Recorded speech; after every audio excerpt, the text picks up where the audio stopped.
لا يكلف الله نفسا إلا وسعها، لها ما كسبت وعليها ما اكتسبت.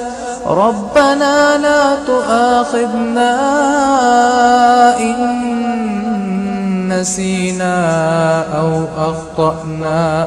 ربنا ولا تحمل علينا إصرا كما